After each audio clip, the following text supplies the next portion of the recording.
ಎಲ್ಲರಿಗೂ ನಮಸ್ಕಾರ. ಅಪ್ಪೀಸ್ ಕುಕ್ಕರಿಗೆ ಸ್ವಾಗತ. ಇವತ್ತು ನಿಮಗೆ ಡಿಫ್ರೆಂಟ್ ರಸಂ ಮಾಡೋದನ್ನ ತಿಳಿಸ್ಕೊಡ್ತೀನಿ. 4 ಟೀ ಸ್ಪೂನ್ ಅಷ್ಟು ತೊಗರಿಬೇಳೆ, 1 ಟೀ ಸ್ಪೂನ್ ಅಷ್ಟು ಕಾಳುಮೆಣಸು, ಒಂದು 4 ರಿಂದ 5 ಕೆಂಪು ಮೆಣಸಿನಕಾಯಿ, ಮತ್ತೆ 1 ಚಮಚದಷ್ಟು ಜೀರಿಗೆ ಸ್ವಲ್ಪ ಜಾಸ್ತಿ ತಗೊಂಡಿದ್ದೀನಿ. ಮೆಂತೆ ಒಂದು ಅರ್ಧ ಚಮಚದಷ್ಟು, ಮತ್ತೆ ಕೊತ್ತಂಬರಿ ಕಾಳು 1-1.5 ಚಮಚದಷ್ಟು, ಆಮೇಲೆ ಒಂದು ಚಿಕ್ಕ ಈರುಳ್ಳಿಯನ್ನ ತಗೊಂಡಿದ್ದೀನಿ. 2 ಚಮಚದಷ್ಟು ಎಣ್ಣೆ ಕಾದ್ಮೇಲೆ ಅದಕ್ಕೆ ತೊಗರಿ ಬೇಳೆ ಹಾಕೋತಾ ಇದ್ದೀನಿ. ತೊಗರಿ ಬೇಳೆನ ಚೆನ್ನಾಗಿ ಫ್ರೈ ಮಾಡ್ಕೋಬೇಕು.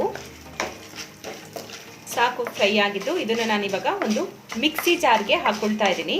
ತೊಗರಿ ಬೇಳೆ ಫ್ರೈ ಮಾಡ್ಕೊಂಡಿದ್ದನ್ನ, ಅದೇ ಸ್ವಲ್ಪ ಎಣ್ಣೆ ಉಳಿದಿದೆ. ಅದೇ ಎಣ್ಣೆಲಿ ನಾನು ಮಸಾಲೆ ಎಲ್ಲ ರೆಡಿ ಮಾಡ್ಕೊಂಡಿದ್ನಲ್ಲ, ಆ ಮಸಾಲೆನ ಎಲ್ಲದನ್ನೂ ಕೂಡ ಒಟ್ಟಿಗೆ ಹಾಕೊಳ್ತಾ ಇದ್ದೀನಿ. ಈಗ ಇದಕ್ಕೆ ಕರಿಬೇವಿನ ಎಲೆನ ಹಾಕೊಳ್ತಾ ಇದ್ದೀನಿ. ಇದನ್ನೂ ಕೂಡ ನಾನಿವಾಗ ಮಿಕ್ಸಿ ಜಾರಿಗೆ ಹಾಕೊಳ್ತೀನಿ. ಮಿಕ್ಸಿ ಜಾರಿಗೆ ಹಾಕೊಂಡಾದ್ಮೇಲೆ ಅದನ್ನು ಚೆನ್ನಾಗಿ ರುಬ್ಕೋಬೇಕು. ಸ್ಟವ್ ಆಫ್ ಮಾಡಿ ಆದಮೇಲೆ ಒಂದು ಅರ್ಧ ಚಮಚದಷ್ಟು ಅರಿಶಿನ ಪುಡಿನ ಹಾಕ್ಕೊಳ್ತಾ ಇದ್ದೀನಿ. ಹಾಕೊಂಡಾದ್ಮೇಲೆ ಇನ್ನೊಂದ್ಸಲ ನಿಧಾನಕ್ಕೆ ಈ ರೀತಿ ಮಿಕ್ಸ್ ಮಾಡ್ಕೊಳ್ಳೋಣ. ಈಗ ನಾನು ಒಂದು ಪಾತ್ರೆಯಲ್ಲಿ ನೀರಿಟ್ಟಿದ್ದೀನಿ. ಇದಕ್ಕೆ ಇಡೀ ಟೊಮ್ಯಾಟೊನ ಬೇಯೋದಕ್ಕೆ ಹಾಕ್ತಾ ಇದ್ದೀನಿ.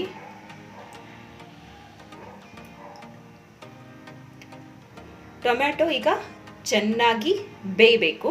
ಟೊಮ್ಯಾಟೊ ಬೇಯೋಷ್ಟೊತ್ತಿಗೆ ನಾನು ಮಸಾಲಾನ ರುಬ್ಕೋತೀನಿ. ಇವಾಗ ಟೊಮ್ಯಾಟೊ ಫುಲ್ ಕಂಪ್ಲೀಟ್ ಆಗಿ ಬೆಂದಿದೆ. ಇದನ್ನ ಏನು ಮಾಡ್ಕೋಬೇಕು ಅಂತಂದ್ರೆ, ಇವಾಗ ಈ ರೀತಿಯಾಗಿ ಟೊಮ್ಯಾಟೊನ ಇದರಲ್ಲೇ ಮಾಡ್ಕೋಬೇಕು. ಈಗ ಇದಕ್ಕೆ ನಾನು ಮಸಾಲೆ ರೆಡಿ ಮಾಡಿ ಇಟ್ಕೊಂಡಿದ್ನಲ್ಲ, ಆ ಮಸಾಲೆನ ಹಾಕ್ಕೊಳ್ತಾ ಇದ್ದೀನಿ.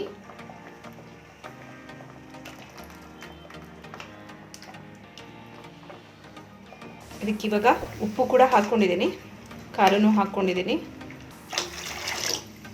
ನಿಮಗೆ ಎಷ್ಟು ನೀರು ಬೇಕು ಅಷ್ಟನ್ನು ಮಿಕ್ಸ್ ಮಾಡ್ಕೋಬೇಕು.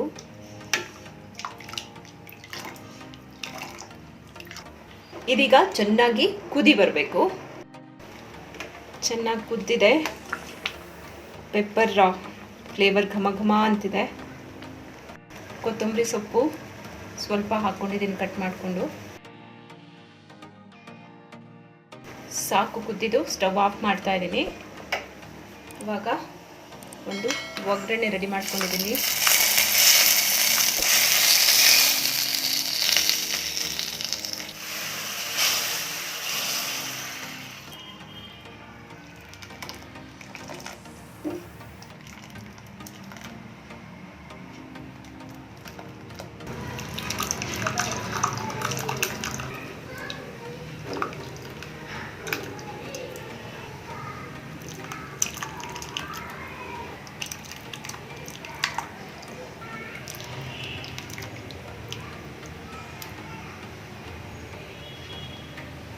ಅದ್ಭುತ ಟೇಸ್ಟು, ಸಖತ್ತಾಗಿರುವಂತಹ ರಸಂ ರೆಡಿಯಾಗಿದೆ. ನೀವು ಕೂಡ ಮನೆಯಲ್ಲಿ ಇದನ್ನು ಟ್ರೈ ಮಾಡಿ.